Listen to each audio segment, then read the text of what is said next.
School खुलते ना खुलतेই ফের ছুটি। গরমের জন্য 1.5 মাস পর খুলল স্কুল। গরমে ঘেমে নিয়ে একাকার অবস্থা ছাত্রদের। এরই মধ্যে স্কুল ছুটির নতুন আপডেট। এখনই পড়াশোনা শুরু হচ্ছে না ছাত্রছাত্রীদের। সত্যি কি আবারও ছুটি পড়তে চলেছে? কি জানাচ্ছে শিক্ষা দপ্তর, দেখুন। লম্বা ছুটির পর সদ্যই চালু হয়েছে সরকারি পঠন পাঠন। গোটা এপ্রিল জুড়ে ভয়ঙ্কর তাপপ্রবাহের সম্মুখীন হতে হয় পশ্চিমবঙ্গবাসীদের।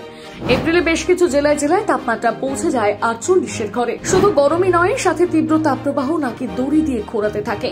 সেই সাথে হিট স্ট্রোকের সংখ্যাও বাড়তে শুরু করে। দিনের পর দিন তাপমাত্রা ঊর্ধ্বমুখী হতে দেখে শিক্ষা দপ্তর থেকে স্কুল ছুটির ঘোষণা করে দেওয়া হয়। বাচ্চারা যাতে অসুস্থ হয়ে না পড়ে তার জন্য 22 এপ্রিল থেকে সমস্ত সরকারি স্কুলগুলোতে ছুটি দিয়ে দেওয়া হয়।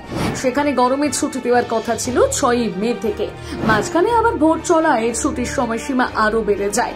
টানা 1.5 মাসের মাথায় গিয়ে রাজ্যের সমস্ত স্কুলের দ্বার খোলে। তবে স্কুল খুললেও স্বাভাবিকভাবে কতদিন স্কুল চলবে এখন সেটাই প্রশ্ন। কারণ যেদিন থেকে স্কুল খুলেছে ঠিক কয়েকদিন আগে থেকে তাপমাত্রা আবারও বাড়তে শুরু করে দিয়েছে। বিশেষ করে যেদিন স্কুল খুলেছে অর্থাৎ সোমবার তাপমাত্রা প্রায় 40 ছুঁই অবস্থা। কোথাও কোথাও 44 ডিগ্রিও পার করে ফেলেছে। এমনকি তীব্র তাপপ্রবাহের মতন সমস্যার সম্মুখীন হতে হয় বঙ্গবাসীদের। বিশেষ করে বাঁকুড়া, পুরুলিয়া, পশ্চিম বর্ধমান, বীরভূম, ঝাড়গ্রাম, পূর্ব মেদিনীপুর, পশ্চিম মেদিনীপুরের মতন জেলাগুলোতে ভয়ঙ্কর অবস্থা শুরু হয়। এমতো অবস্থায় ছাত্রছাত্রীদের অসুস্থতার কথা আবারও মাথা চাড়া দিয়েছে। এদিন স্কুল খুললেও গরমের দাপটে খুব একটা শিক্ষার্থীদের সংখ্যা দেখা যায় না। এমনকি তাপপ্রবাহের জেরে বাঁকুড়ায় পড়ুয়াদের অসুস্থতার খবর উঠে আসে।